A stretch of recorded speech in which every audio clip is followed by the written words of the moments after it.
Hey, Tyler here again. This time let's take a look at the art. So we're set up in the same way as before, only difference is I've changed to track 8, really just to mix up the color and add some variation. So to get started, I'm going to add a chord to the first trig so that we can hear the art play. Here's a little hint that I didn't show last time, but while you're in trig focus mode, you can press any of the empty trigs to quickly change the length. So now it's playing the entirety of the bar. So now if I go up into my ARP, every track has its own ARP available to it. Every pattern also sets a completely different ARP. So each track and each pattern equals a unique ARP.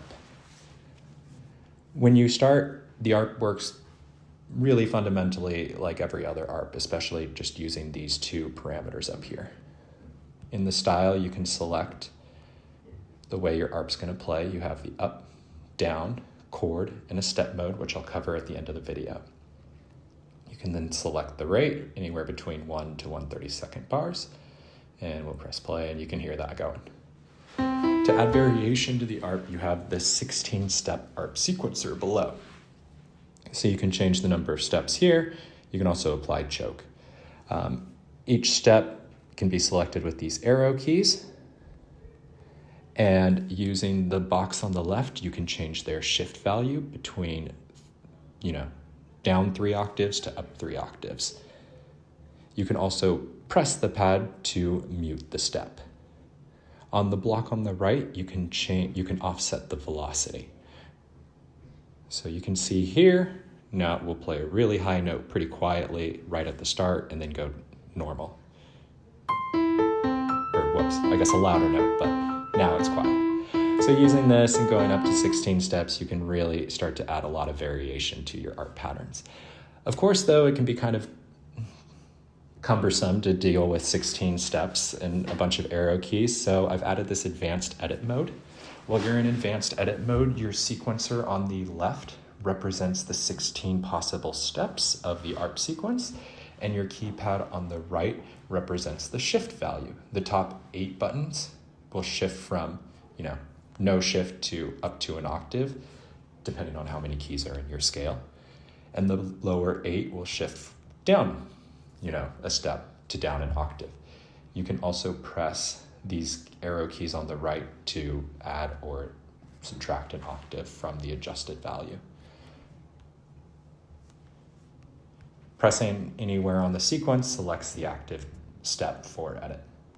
And we can, change the number of steps by selecting here. You can see I've already done a little variation and added that to it, or added a little variation to the ARP. But again, we can press any of these to change it. So really fast way to edit your ARP sequences. The last mode that I really want to cover, and is the step mode. So this one is fundamentally different than the other ARP modes in that you're not telling it with the ARP step sequencer, you're not telling it how much to shift. Instead, you're saying what note of the chord you want to play. Because there can be 8 notes in each trig, you can go anywhere between 1 and 8. It effectively works the same in terms of how you edit it and the availability of velocity. If you add, a value greater than the number of chords, or greater than the number of notes running into the ARP, then it will play the highest note. So you can see it's playing a lot of the first one because that's most of the pattern, but then at the start, it's gonna hit this 7. So this is another way to add a different type of variation using the ARP. Right now, I would say the ARP is kind of in its infancy. I have a lot of ideas for how to build it out and make it a real powerhouse. I know that there's a lot of really clever ARPs out there, and I definitely haven't been able to get my hands on all of them. So if there's features or functionality that you've used in ARPs that you adore and can't live without, please share them with me. I would love to figure out a way to incorporate them into this. I see the ARP as being if the sequencer is the foundational element that ensures that you can build a song, the ARP is the funness around it. It's the joy, the experimentation. It's going to be a lot of the randomization and the glitter that I think, I just love it. What else can I say? So I hope you do too.